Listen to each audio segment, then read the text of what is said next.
السلام علیکم ورحمۃ اللہ وبرکاتہ۔ ایک ساتھی نے سوال پوچھا کہ اگر کوئی شخص 4 رکعت فرض پڑھ رہا تھا اور اس نے 5ویں رکعت کے لیے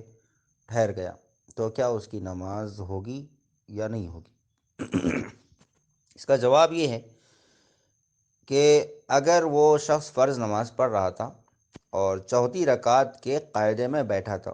اور اس کے بعد وہ 5ویں رکعت کے لیے غلطی سے کھڑا ہو گیا، تو جب تک وہ 5ویں رکعت کا سجدہ نہ کر لے، قاعدے کی طرف واپس لوٹ آئے، یعنی جیسے حالت میں ٹھہرا ہوا تھا، رکوع میں یاد آیا یا قیام میں یاد آیا، ویسے ہی فوری جو ہے وہ بیٹھ جائے اسی حالت میں اور سجدے سہو کر کے، یعنی ایک سلام پھر کے 2 سجدے کر لے اور نماز کو مکمل کر لے۔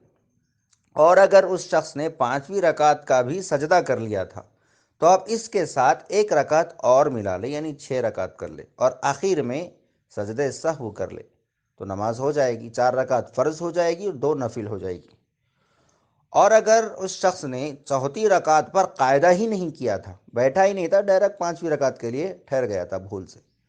اب اس کے بعد 5ویں رکعت کے لیے کھڑا ہو گیا ہے اور کھڑے ہونے کے بعد میں اس کو یاد آیا ہے، تو 5ویں رکعت کے سجدے سے پہلے پہلے